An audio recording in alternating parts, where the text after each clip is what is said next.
Well, good morning, everybody, and welcome to Sunday Morning Live. I'm your host, Aaron Tomlinson. I want to thank you for joining me today. If you're joining me for the first time or the first time in a while, I have been doing a series of teachings on spiritual gifts and using the pattern from 1 Corinthians chapter 12 that we find in the Bible from the Apostle Paul, who's writing, obviously, to the church at Corinth and talking about spiritual gifts not just within a Christian or biblical context, but using a broader frame and looking at the gifts that are listed in 1 Corinthians chapter 12. Paul gives us a list of spiritual gifts and looking at those gifts not as something that are exclusively Christian, but something that gives us a pattern of various different spiritual phenomenon that people have experienced down through the ages, regardless of the generation,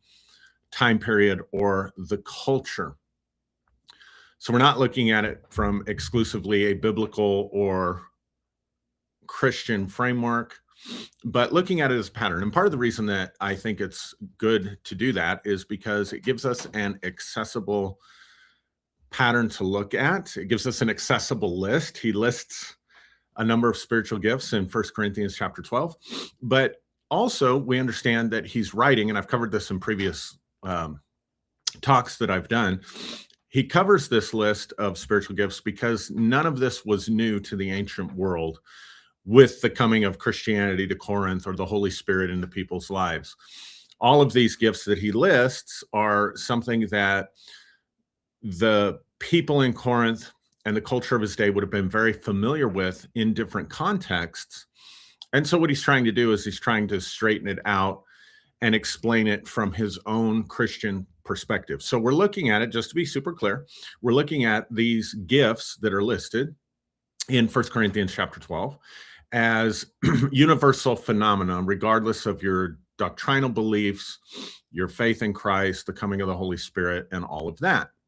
So in previous videos, we talked about what we categorize today as gifts that reveal something. So in that list, Paul talks about something that he calls a word of knowledge, that he calls word of wisdom, that he calls discerning of spirits.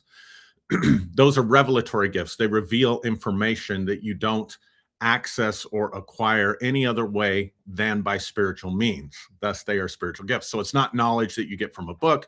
It's not wisdom that you get from talking to a counselor or someone who's giving you advice. And it's not discernment that comes because you've trained yourself to be able to discern good and evil. These are gifts, spiritual gifts. All of this comes spiritually. And then there are what we used to call utterance gifts, which are speaking in tongues, languages that are not human languages, but kind of like in 1 Corinthians 13, the next chapter, where he talks about tongues of men and of angels. And then we looked a little bit at prophecy and what is prophecy and connected it with the modern day phenomenon. It's not a modern day phenomenon, but what we call channeling today. So channeling and prophecy, speaking gifts, different than revelatory gifts. And so that's what we've covered so far. So this brings me to what we used to call the power gifts in 1 Corinthians chapter 12, where Paul talks about what some people erroneously call the gift of healing, and the working of miracles is the second one, and the gift of faith would be the third one. And we called those the power gifts. So we would say the revelatory gifts, word of knowledge, word of wisdom, discerning of spirits, reveals something akin to psychic information, if you will. We've covered all of that. We talked about the utterance gifts. That's how we classified them, because, as modern people in the West, we need to classify and categorize everything because that's how we think. So you had gifts that say something, speaking in tongues, prophecy, and then there's a third one in there, which is the interpretation of tongues, which is similar to prophecy. Somebody gives a message in an unknown language, and then someone else comes along and interprets it. Again, all of these things are spiritual. And then you have what we used to call the power gifts, which do something: healing, miracles, faith to move mountains, things like that. So you have gifts that reveal, gifts that speak, and gifts that do, if we need to categorize those very cleanly. And so I'm kind of taking those in that order. So today that means that we get to the gifts that do something, the power gifts, the gifts of healing, so working of miracles, the gift of faith. Now, I said that some people erroneously believe that Paul listed that as the gift of healing. It's an important distinction because one of the arguments against spiritual healing, divine healing, whatever you want to call it, one of the arguments that I've heard over the years is, well, if you have the gift of healing, someone has that, why don't you go to a children's hospital ward? Why don't you go to a cancer ward? Why don't you go, clean those places out if you have the gift of healing? But in fact, that phrase there is in the plural, gifts of healings. And so it's not necessarily a gift that someone has that can just heal everything, but I think the spirit of the text is saying that there are times when there are spiritual manifestations, and the purpose and the result of those manifestations in those moments for those people is a healing. It's not something that's resident inside of someone that they can just turn on and off like a light switch. They are gifts of healings. Now, this is all of these topics, all of them tend to touch on emotionalism or touch on emotions. So for example, we talked about this when we talked about speaking in tongues. There are a lot of people who had exposure to the charismatic movement, the Pentecostal movement, who wanted to receive the gift of tongues because those movements teach that by speaking in tongues, by speaking in rhythmic utterances of syllables that the person has never learned, is evidence that you've received the baptism of the Holy Spirit. In some extreme groups, it's evidence that you are saved. But for sure, it makes you part of the group. It makes you part of the team, part of the tribe when you can speak in tongues. And there were a lot of people who wanted that gift, but could never seem to receive that gift. And maybe they were treated as, they weren't always treated very well. I can't tell you the number of times that I saw people, trying to receive that in a charismatic church or charismatic meeting, and groups of people gathered around them, usually touching them, laying hands on them, oftentimes without permission or consent, and encouraging them, praying for them to receive and encouraging them to speak. And if they don't get it, it can be, there's an element of social trauma there that can be very difficult for a person. So it's kind of like, why me, why them and not me? What's wrong with me? That kind of thing. This also very much comes into play when we're talking about the gifts of healings. Can be only more so, right? Because, okay, you didn't speak in a language like everybody else is doing. You're not part of the group. Maybe you feel some rejection, but you're not suffering physically in your body. You're not dying of a disease. You're not having to deal with something that's a handicap or that's bringing pain into your life on a daily basis. And all of the worry and all of the concern and all of the emotional trauma that's involved with that gets piled on with this sense of rejection. Why was this person healed? Why did these people get healed? Why don't I? Like, one of the worst things that can happen to someone if you're dealing with an issue in your life and you're attending one of these places and someone stands up and gives a testimony, and the purpose of that testimony, we would say, is to give glory to God or to encourage people in their faith. And it certainly can have that effect of encouragement upon people, but can have the opposite effect as well. You can be sitting there listening to a testimony of someone else who received a life-saving miracle, and maybe you're dealing with the same condition in your own body and you've been prayed for 1,000 times and nothing's happened for you, and you hear these testimonies, it can end up being more discouraging than it can be encouraging to those people. And anybody I know who, opened themselves up, if they were part of the charismatic movement, especially if they were ministers, and they opened themselves up to receiving these gifts, operating these gifts, working these gifts for people in services, whether it's visiting them in the hospital or whether it's, in a corporate gathering, like a healing service or just a service in general. If they were genuine, if they were sincere, struggled with the idea that, okay, we had, let's say, a prayer line of 100 people and 8 of them got healed. What about the other 92 that didn't get healed and had to wrestle with that? So there is this whole emotional side and difficult side to this. And so I want to say up front, as someone, and I'm speaking as someone who for 30 years, I have over 30 years of experience of working in these things, praying for people to receive healing, seeing a lot of people receive healing, seeing a lot of people receive miracles that are legitimate, nothing fake here whatsoever. And then seeing other people, having people that we loved that didn't get better at all and in fact died, or that we lost, or who got worse. And so I have a lot of experience in navigating these issues and situations with people, ministering to people on this level. And I have a lot of experience recently in dealing with chronic health issues myself. Over the last about 5 years have been very, very challenging, the most challenging 5 years of my life when it comes to my own physical conditions. A year ago, last August, I almost died from heart disease. I've talked about that a little bit. So I've had to deal with chronic heart disease for the last year and a half. Before that, I had injured my neck pretty badly um, in 2021 and dealt with chronic, constant pain from a severe neck injury that required surgery to fix. And so I have experience dealing with chronic pain that won't go away, that no painkillers will touch, the temptation to uh, use or abuse substances to try to address that pain, the difficulty of functioning on a mental level and an emotional level and even a spiritual level while being in constant pain for about a year and a half. That lasted for about a year and a half before I could finally get through our wonderful medical system and get that fixed.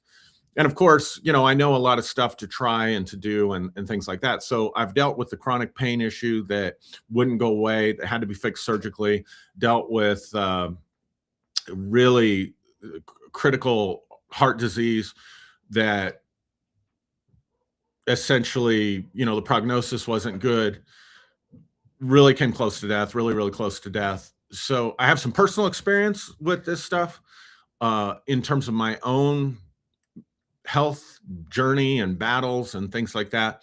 And then also with helping other people. And then because this is an area that I have been so passionate about and so interested in, I have certainly uh, practiced and studied and experimented with healing, what works, what doesn't work, trying to help other people prior to my own experiences, again, for over 30 years. So take that for what it's worth to you. So I want to just talk not about gifts of healings today, what they are and how they work and how they might operate, but I also want to talk about the unique challenges that come about when we start down this road.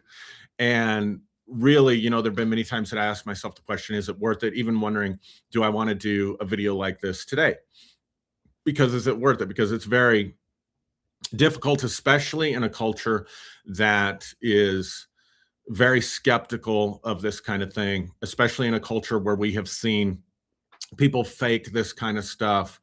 People get caught, faking this kind of stuff, just trying to make money. A lot of charlatans out there, a lot of people taking advantage of people. And that leaves, obviously, and rightfully so, a bad taste in people's mouth about it. And so, what do we do with all this? So I want to say at the outset that this still, even after 30 years, even after all the research and all the work and talking to people from various different backgrounds, various different faiths that have experience with this stuff, um, it's still very much a mystery.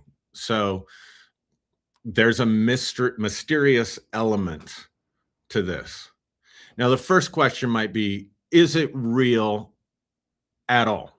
Is it real at all? So I'm just going to give you a couple of anecdotal experiences that I had just to kind of highlight and illustrate the mystery of these things. So we had what I would consider comparatively so, a high level of success in praying for people who were sick and seeing them get well, a high level of success or lots and lots and lots of experiences with what some people might call miracles and instantaneous healing of something that can't be healed. Um, and so I wanted to just share a couple of anecdotal stories, ones that stick out for me in my mind. And there's two stories that I was thinking about this morning that I'll tell you. Uh, Back in the early 2000s, we had we did a Easter miracle service. We were talking about the power of the resurrection and basically conducting a healing slash miracle service on Easter Sunday. Talking about, the same power that raised Jesus from the dead dwells in our bodies and gives life to us, Paul says in Romans chapter 8.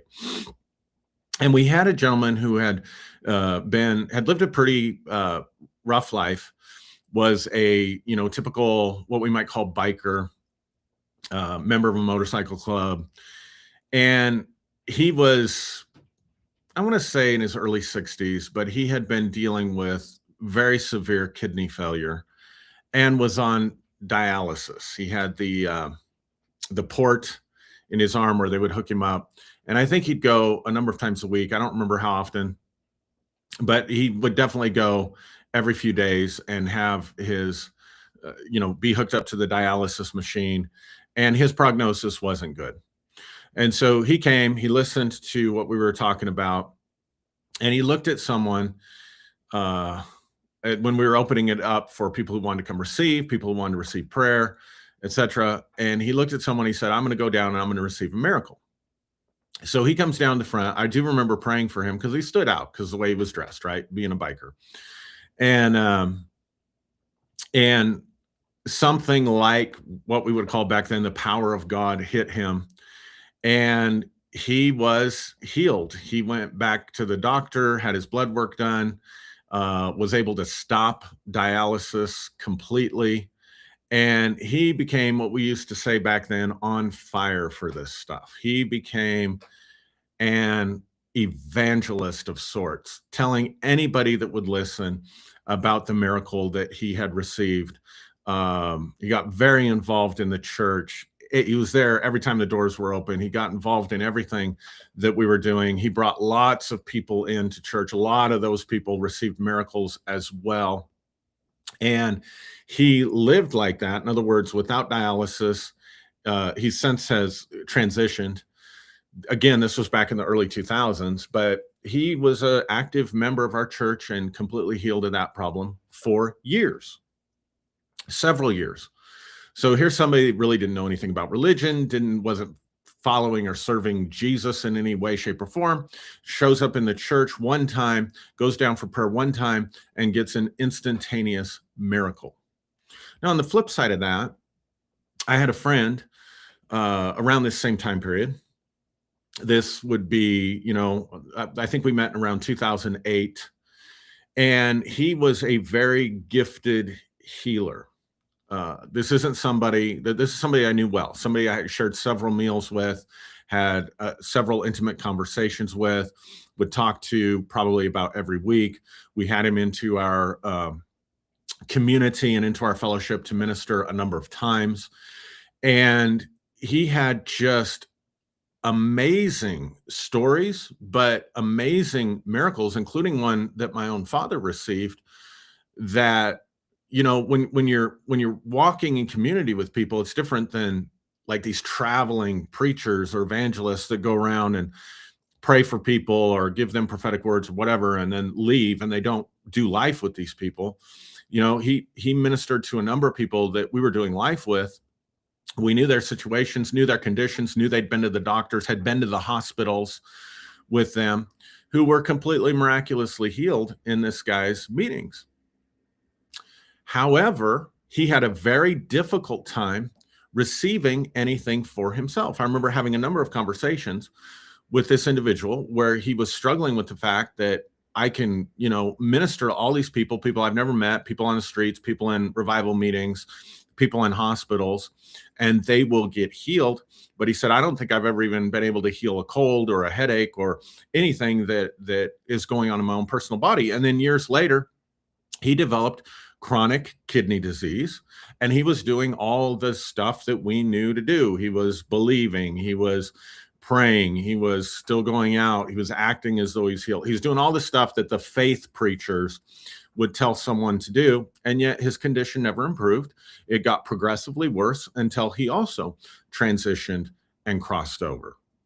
So I'm just illustrating part of the mystery with this stuff, the side that people don't talk about, right? That are involved with this kind of stuff. There really is, to a large degree, at least in my experience, and I'm sure many of you would agree and tell other stories, a lack of integrity in these ministries and a lot of lack of integrity in these places, in that they don't deal with the mystery of it, and they oversimplify everything when it comes to the gifts of healings.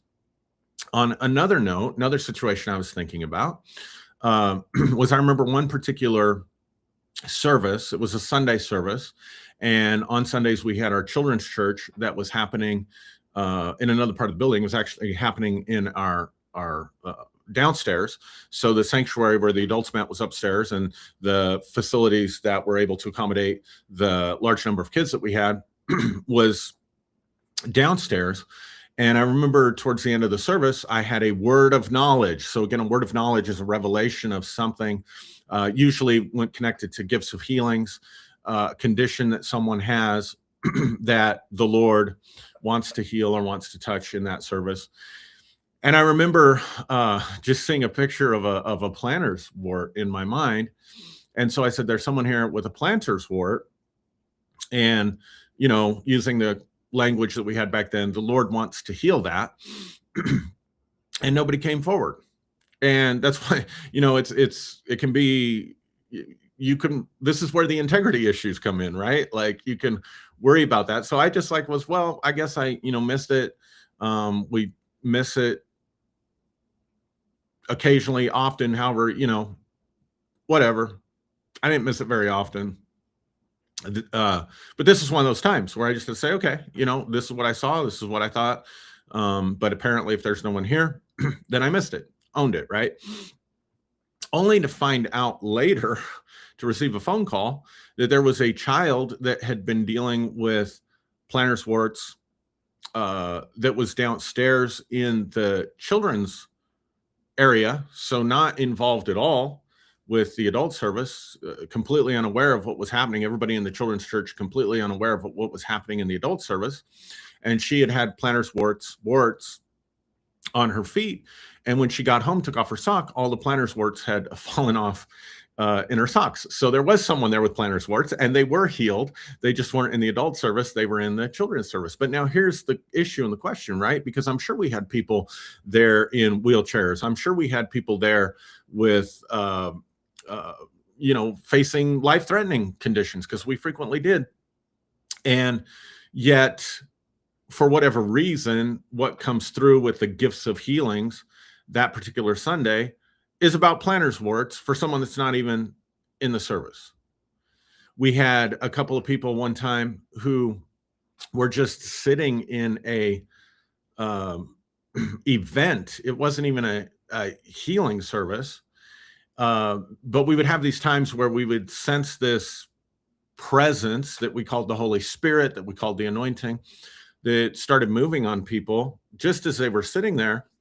And spontaneous healings just started breaking out, including two people I remember who had deviated nasal septums and weren't able to take a deep breath or any kind of breath, for one person, through their nose, and instantly felt something shift in their nasal passages and were suddenly able to breathe without any difficulty at all, just sitting there, and spontaneously healed of deviated nasal septums. In the same service, we had a number of medical providers that would come to our service, and there was a person who had worked a construction job and dropped concrete or something really, really heavy on his foot and had broken his foot.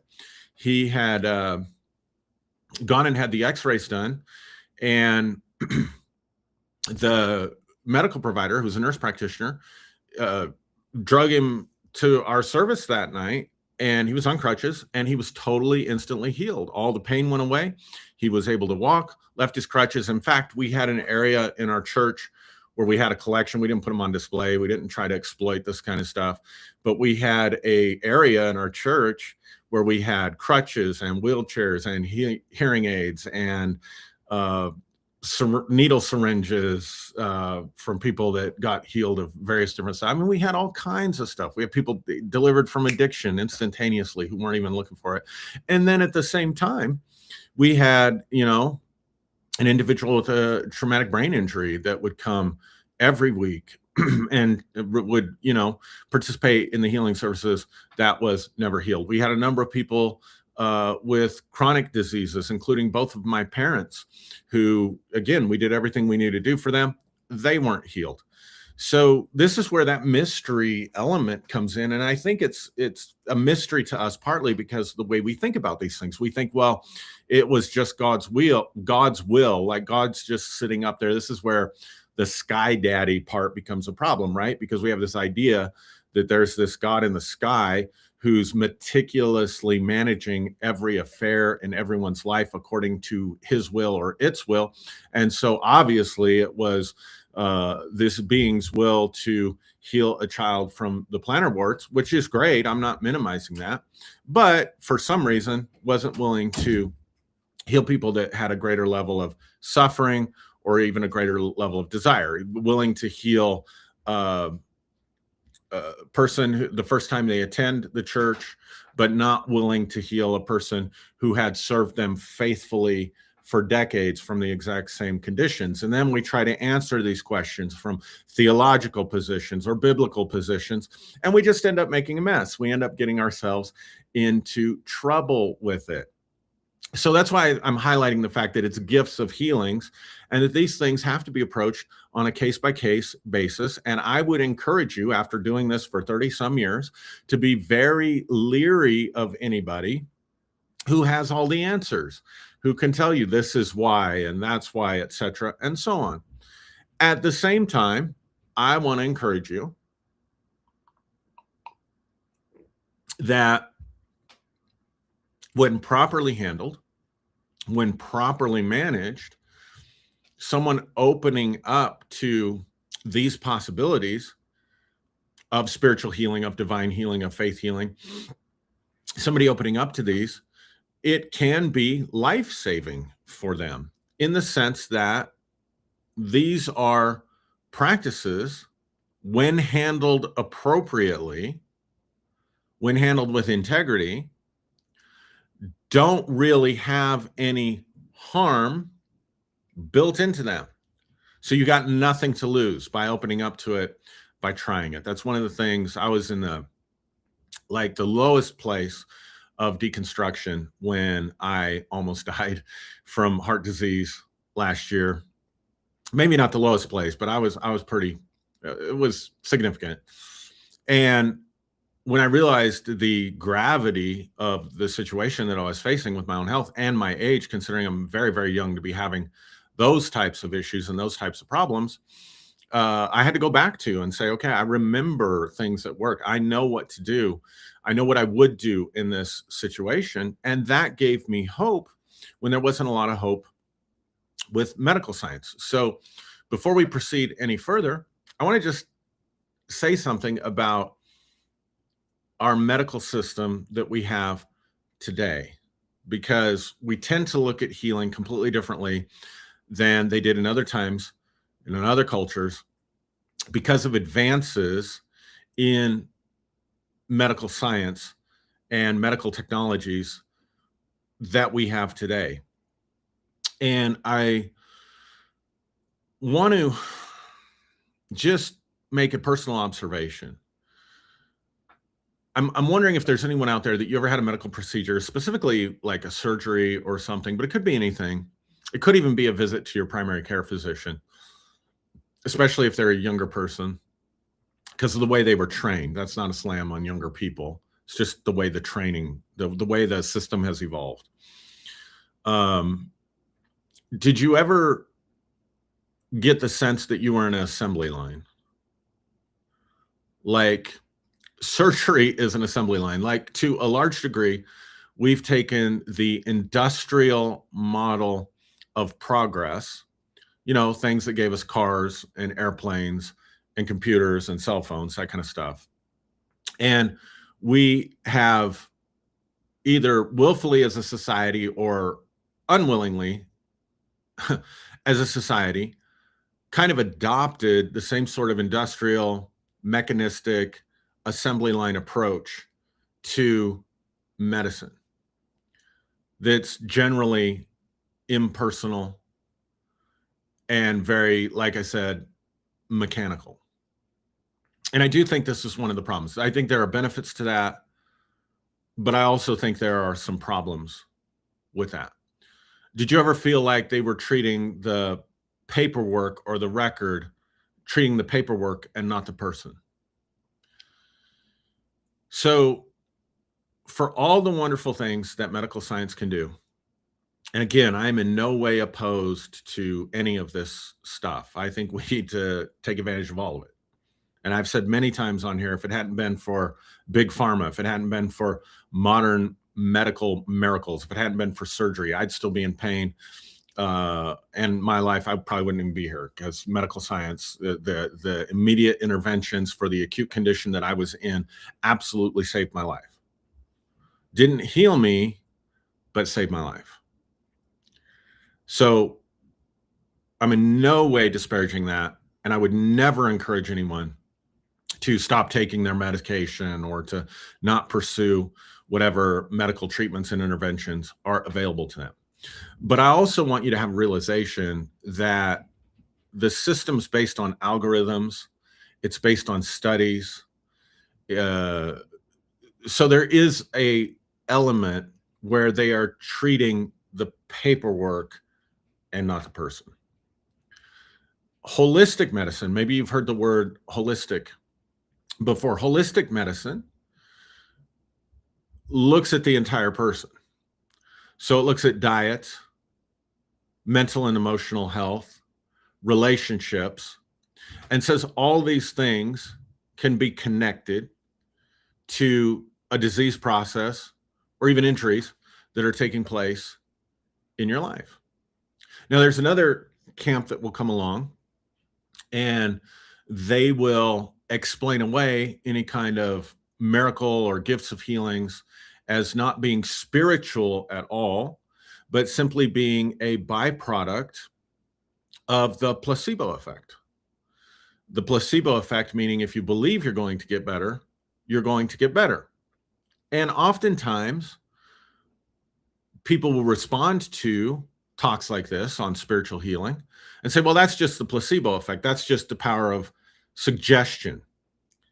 And I understand that. I understand that pushback because of all the things that I've talked about up until now in this talk. I understand that pushback. However, the placebo effect is so effective that we should probably take a different approach rather than disparaging it as a way to maintain our own cognitive dissonance and confirmation biases when presented with stories like I'm sharing with you of miraculous healings. Perhaps we should look at that as something that could be studied more, implemented more, and leveraged more to actually assist and aid people in recovering. But the placebo says, well, it's all just thought, it's all just belief. When we're talking about spiritual gifts, that's not what we're talking about. There was no belief whatsoever on the part of the people whose deviated nasal septums just instantly healed. There was no belief whatsoever, knowledge of what was going on with the child whose warts, fell off their feet during that service. There have been multiple situations where people had a lot of belief. The healing evangelist that I mentioned, who later died of kidney disease, had a ton of belief, but that didn't seem to move the needle for them. That didn't seem to impact them. So just be aware within your own self, if you're an honest seeker, and be aware when other people are sharing their opinions and their ideas on this, that they're not necessarily responding objectively to anything, but more than likely they're responding to their own cognitive dissonance or discomfort or offenses about past situations. And so they're giving, really, without knowing it, oftentimes more of an emotional response, or they're trying to protect their image, right, as a healer or as an energy worker or whatever the case may be. They're trying to protect that.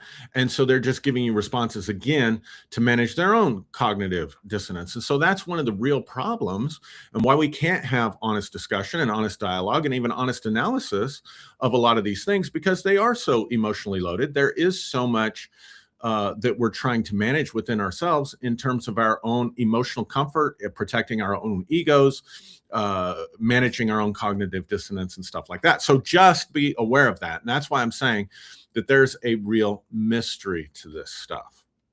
So having laid all that out, I want to shift gears for a few minutes while I finish this talk on gifts of healings. So I've really wrestled, like, if getting back into this in any level, like, what do we call this? I don't like faith healing, because that implies faith is the key. And while faith, the placebo effect, may play a part in many cases it doesn't. So it's very limiting. I don't like calling it divine healing, because then people get the idea again of Sky Daddy sitting up there and deciding, oh, well, I'm willing to remove plantar warts, but I'm not willing to heal traumatic brain injuries. So I don't like that term at all. Some people call it spiritual healing. That might be where I'm the most comfortable, but that can be problematic just in communication, right? Because when you're talking about spiritual healing, are you talking about someone who's healing spiritually, or someone who's using spiritual methods to heal physically? So it can be a bit of a misnomer. And then a lot of people are just comfortable with the term energy work. And I do like the term energy work, because I think that really gets to the best description, in my experience, of what's happening when we're talking about gifts of healings. There's energy that's being applied to a problem that is meant to address the problem, heal the problem, or help the problem. Working with energy. This is different than just working with the mind. This is different than just trying to believe. This is different than the placebo effect, right? But what happens if we take all of these things and bring them together? I think we give ourselves the best chance to heal. So holistically, addressing the diet, addressing lifestyle issues, doing the things that we know we need to be doing, sleeping, exercising if possible, all of that kind of stuff. And then using supplements and homeopathic remedies and stuff like that, fine, as long as you're not doing anything that's bringing harm. The psychological aspects to it, that I found very, very often, there are emotional components to these things. There are subconscious beliefs that need to be addressed. Certainly in my case, with my heart disease, there was a psychological and spiritual component. There was a disruption in my energy field that was related to subconscious beliefs, the trauma of religion, and even emotional loss and emotional trauma, psychological trauma, that all seemed to relate and play into why my body was responding the way that it was.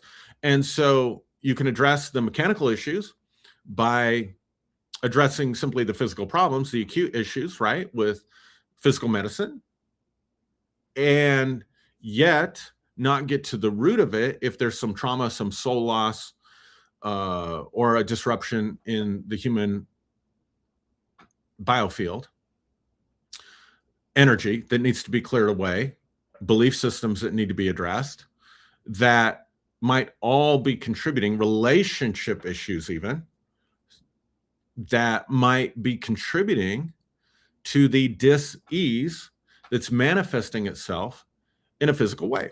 So rather than being able to give simple answers, we need to embrace the mystery of it. While we embrace the mystery of it, being aware of our own cognitive dissonance, but also realizing there can be tremendous benefit to this. So we don't want to throw the baby out with the bathwater. I know people don't like that phrase in deconstruction. It just cracks me up. But whatever, you get the point. So what I think's happening, let me just address this part.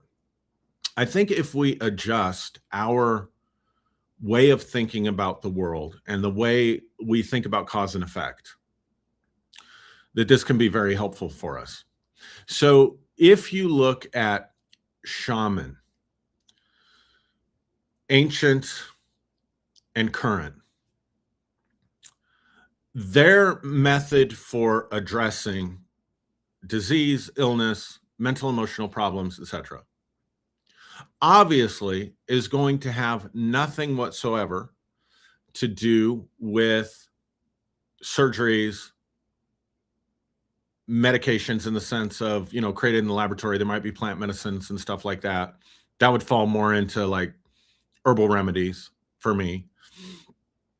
But primarily, oftentimes they would do rituals. They would take what's called shamanic journeys. They would work in the person's energy system, because the idea is that a lot of disease is created by these disruptions that happen in the human energy field, or what we might call our spiritual bodies. And that by addressing these issues with energy work or journeys or bringing in spirit allies to address these issues, then a person can recover and heal physically. So they're working on the person at the level of their own spiritual and energetic system, rather than just on the physical plane or on the physical level. And I think when we're talking about gifts of healings, at least as it's being talked about from scripture, that's probably what's happening and probably what's being dealt with and addressed, at least on some level. So that requires that we think differently about reality. Understand that what's called allopathic medicine, or our current medical models and our current medical system, comes out of a worldview, philosophical worldview, that says that matter is primary, fundamental, essentially the essential building blocks of all it is. It's out there, and it does what it does independently of our thoughts, our feelings, our beliefs, our consciousness, etc. There's no place in science for a spiritual world. And if there's no place for a spiritual world, then there's certainly no place for a spiritual world that may be inhabited by beings, benevolent or malevolent. In other words, spirit allies, spirit helpers, spirit guides, angels, if you want to call them that, animal totems or spirits, if we're looking at things from a shamanic worldview. That stuff just doesn't exist. It doesn't have any place. It can't be measured. It can't be observed. It can't be studied in the same sense that our current understanding of reality allows what we would call the physical world to be studied. So my assumption is this. My assumption is very close to the assumption of the biblical writers. John, when he says in the beginning was the word, the logos, and all things that came into being came out of the logos, emerged from this place, this logos. A certain level of idealism that says our consciousness, our subjective consciousness, is fundamental to reality rather than a byproduct. So in other words, the material world is a byproduct of mind, of logos, of consciousness, rather than consciousness and mind and subjectivity being a byproduct of the material world. It just flips it on its head. So there's that. Although I'm not a traditional idealist in that sense, but that we are intricately connected to an unseen field of consciousness or field of intelligence or ground of being, what some people in physics call the field, out of which everything emerges. But this field is conscious. This field is mind. This field is logos. but it's also energy. It's also energetic. And if we apply that back to the physical body, not just to on a macro scale to the world at large, the cosmos, the universe, but we apply it on a more micro scale, or we apply it back to ourselves, what in the Western wisdom tradition is called the microcosm, the human being and their subjective reality and their physical body, versus the macrocosm, which is the macrocosmos, the bigger cosmos, versus the smaller cosmos. Then we have to understand that there was a field of intelligence that put our bodies and built our bodies in our mother's womb, that it wasn't just chemical interactions and chromosomes and DNA and all that stuff, but that there's an intelligent field that is unseen but very, very real, that built the body to begin with, supports the body, keeps things like your food digesting and your body processing oxygen and getting rid of carbon dioxide. I can't remember how many trillions of processes go on all day long in our bodies that are very intelligent processes. And yet we assume there's no intelligence behind it, which makes no sense to me whatsoever. None. That requires more faith for me than believing in Sky Daddy, believing in that kind of thing, a monarchical God. So we are an energy field. We are a consciousness field. And we have spiritual bodies. This has been talked about in almost every tradition. Paul mentions spiritual bodies in 1 Corinthians chapter 15. Other groups talk about the ethereal body. That might be the language that they use. Theosophy would talk about that. Other groups might talk about the astral body, the body that you inhabit when you dream at night, or that you inhabit when you astral project out into the astral plane. And more than likely, at least based on my research into this stuff, we have more than one. Or there's many elements to this one thing. There is a mental field that we might call the mental body. That's where the placebo effect would work. That's where subconscious beliefs would come in. There's an emotional field or an emotional energetic component and aspect to who we are that interplays with the thought. Like these things aren't separate things. They're interpenetrating, right? They are interacting with one another. There's intercourse, you could say, with these energetic systems in our bodies. So we have a mental body, we have an emotional body, we have an astral body, an ethereal body,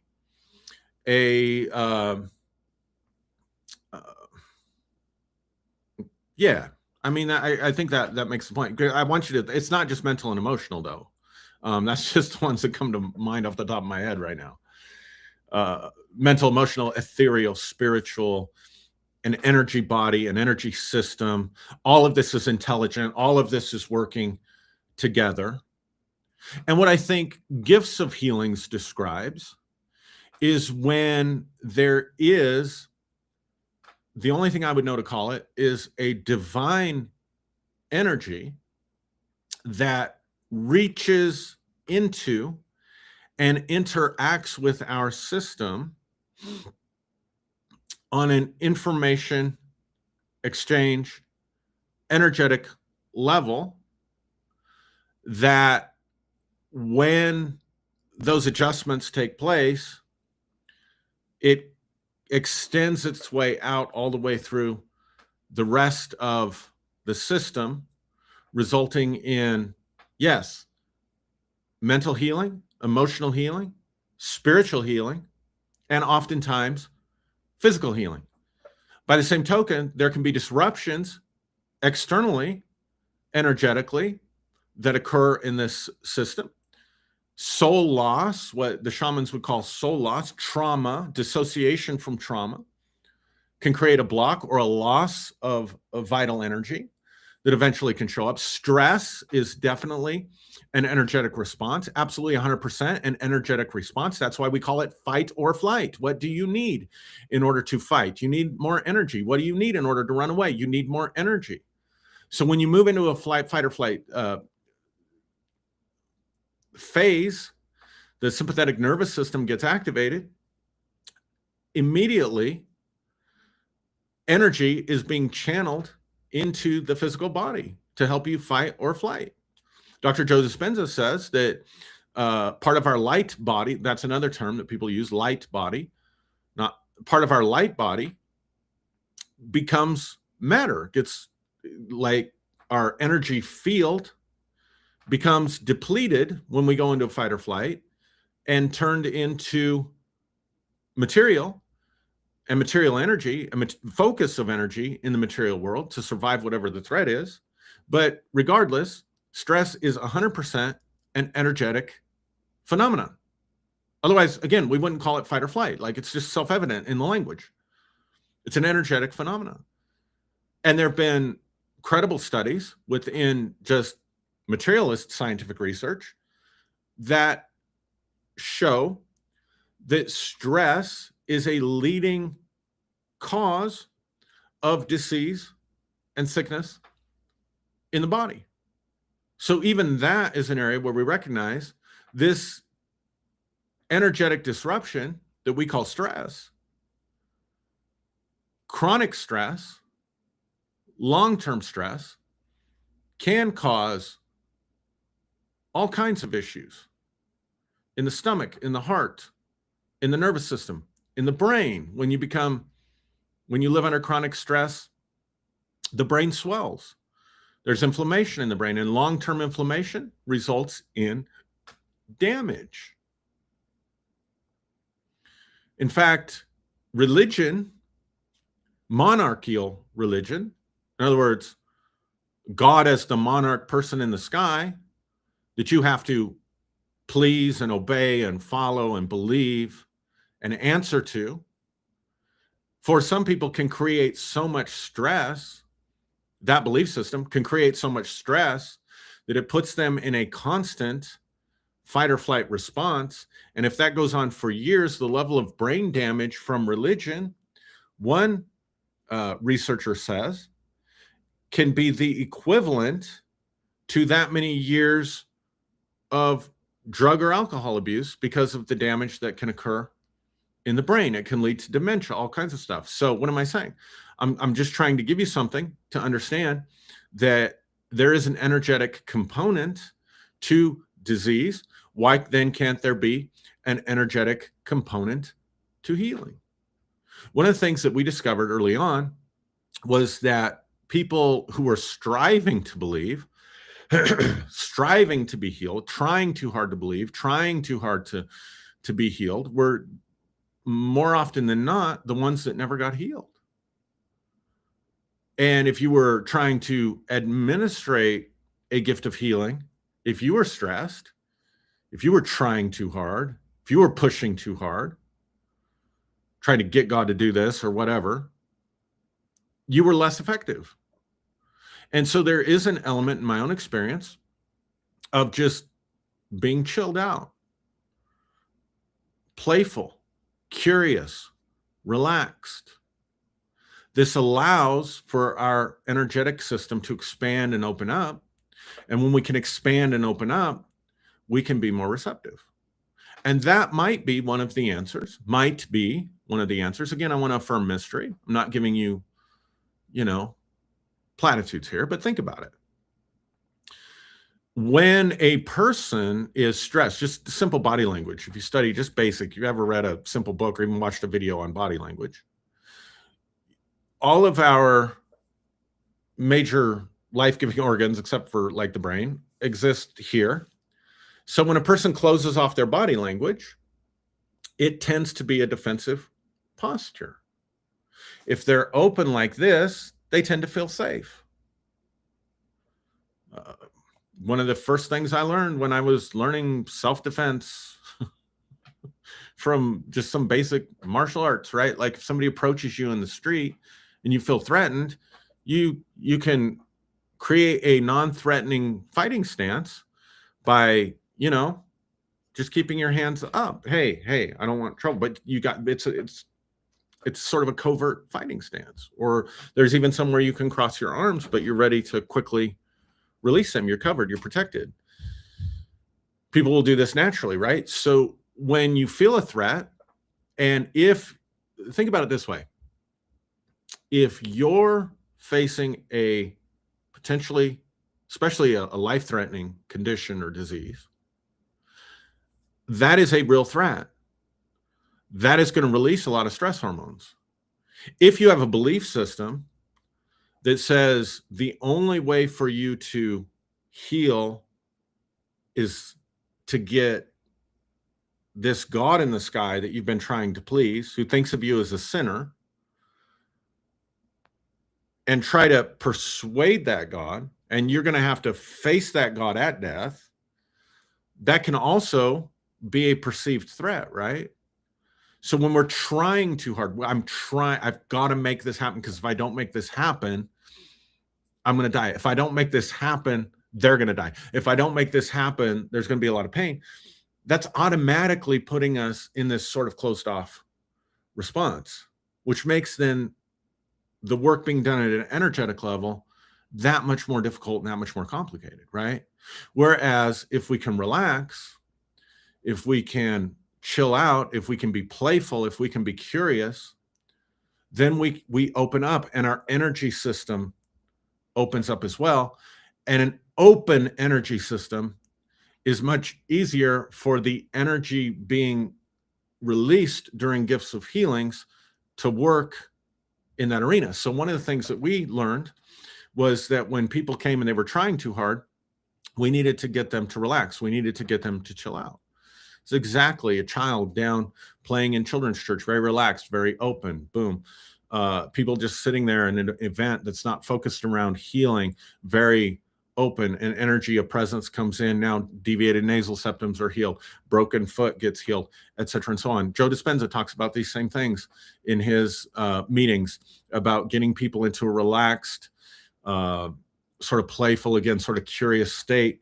And then he even talks about, beings, light beings, blue beings, energy beings that show up in the services and start to get involved in his work and get involved with those healing processes. And so that's what I think is going on when we're talking about gifts of healings. I think there is an energetic interplay that's happening between the divine and the person, between the spirit world and whatever benevolent beings are out there, and the person and their own energetic system that is expanding and opening up and allowing for that intercourse, for that interaction, for that interplay, for that communion to occur and to happen, that can do adjustments within that person's energy field that can result in incredibly positive, incredibly impactful, and incredibly powerful changes in their health. So right at an hour, that's kind of my 2 cents. Let me know what your experiences are. Let me know what your thoughts are. Let me know what your questions are in the comments. Thanks for joining me for this. I really appreciate it. And I hope this was beneficial to you. I appreciate so much all of you that take your time to spend your time with me. I especially want to thank our monthly sponsors.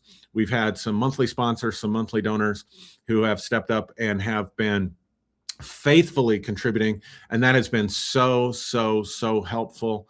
I want to thank you so much from the bottom of my heart. Even if you've only given once, thank you. All of that is a tremendous help to us and will help be able to create things. We're looking forward to creating some stuff in 2026, looking at doing at least one retreat next year where people can come and we can come together in community. I am putting the finishing touches on some books, but it's going to take a while for those things to get published. But I'm looking forward to getting that done as well and getting that content out and getting that content made available, and some other things that we're looking at while I'm also trying to manage my employment and my supplemental income and all the other things that I have going on. So those gifts and those contributions are extremely helpful and extremely beneficial to us. Thank you so much. If you're watching this, like it, comment, share. It helps the algorithm. If you want to support us for free, just a way to support us and to be involved in more discussion and more content is to join our Facebook group. It's a private Facebook group called New Day Global. And so if you haven't done those things, please do those things. If you're watching this on YouTube, please subscribe. And hopefully I'm going to be able to get more YouTube content out in this year as well. Still working on that. I'm very technologically challenged. I still haven't quite figured out all the stuff that I need to figure out or gotten all the help that I need to get. But at any rate, love you guys. Thank you for spending time today. And I look forward to being with you again